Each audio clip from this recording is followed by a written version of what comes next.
इन दिनों बिहार के मुख्यमंत्री नीतीश कुमार की नाक में दम हो रखा है।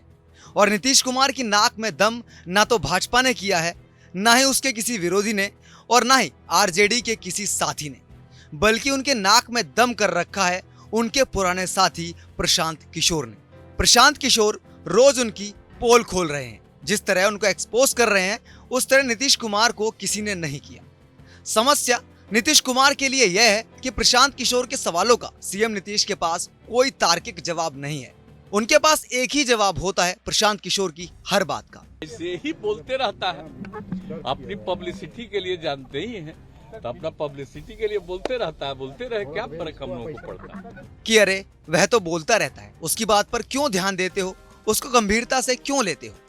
लेकिन सवाल यह है कि आप प्रशांत किशोर को गंभीरता से लेते हैं या नहीं। मुद्दा यह है कि प्रशांत किशोर जो मुद्दा उठा रहे हैं, जो बात कह रहे हैं, वह सच है या झूठ। अगर सच है तो स्वीकार कीजिए, लेकिन अगर झूठ है तो कहिए कि प्रशांत किशोर झूठ बोल रहे हैं, गलत बोल रहे हैं। ताजा आरोप प्रशांत किशोर ने नीतीश कुमार पर यह लगाया है जो बहुत चौंकाने वाला है। वह कह रहे हैं कि नीतीश कुमार ने भाजपा से अपने संबंध पूरी तरह से खत्म नहीं किए। भाजपा से एक चैनल नीतीश कुमार ने खोल कर रखा हुआ है, इसलिए कि फिर जरूरत पड़ सकती है। और नीतीश कुमार पहले भी भाजपा का 3 बार हाथ छोड़ चुके हैं।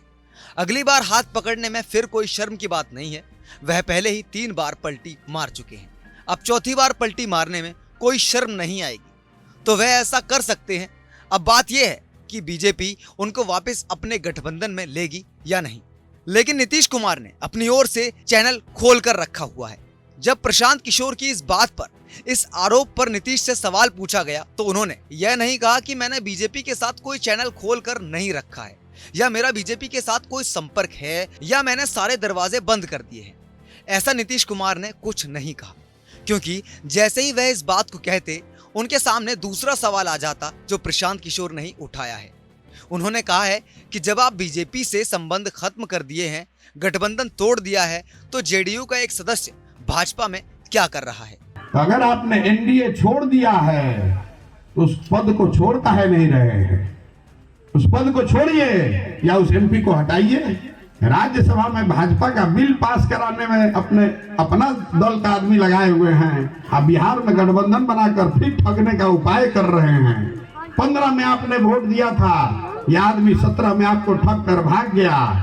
फिर वोट कीजिएगा, फिर भागेगा। लिख कर रखिए, हम उनके साथ रहे, आप उनको नहीं जानते हैं हमसे ज्यादा।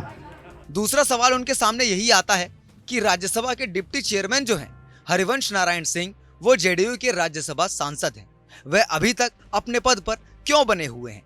अगर जेडीयू ने बीजेपी से सारे संबंध तोड़ लिए हैं, तो यह कैसे संभव है कि जिस पार्टी को आपने अपना प्रतिद्वंदी विरोधी दुश्मन घोषित कर दिया है, राजनीतिक मैदान में आप उनके विरोधियों के खेमे में चले गए हैं, आरजेडी के साथ हैं, विपक्ष की एकता की बात कर रहे हैं, प्रधानमंत्री नरेंद्र मोदी को 2024 में चैलेंज करने की बात कर रहे हैं, और आपका एक वरिष्ठ सहयोगी अभी भी बीजेपी के साथ है और सरकार में है। इसका मतलब प्रशांत किशोर की बात में दम तो है। जायज बात यह है कि अगर नीतीश कुमार ने बीजेपी के साथ सारे चैनल बंद कर दिए होते, तो उनके साथी हरिवंश नारायण सिंह का इस्तीफा हो गया होता, जो कि नहीं हुआ। ना तो बीजेपी ने भी हरिवंश पर यह दबाव डाला कि आप इस्तीफा दे दीजिए, न जेडीयू की तरफ से कुछ कहा गया। इसलिए दाल में कुछ तो काला जरूर है, क्योंकि यह सामान्य मामला नहीं है।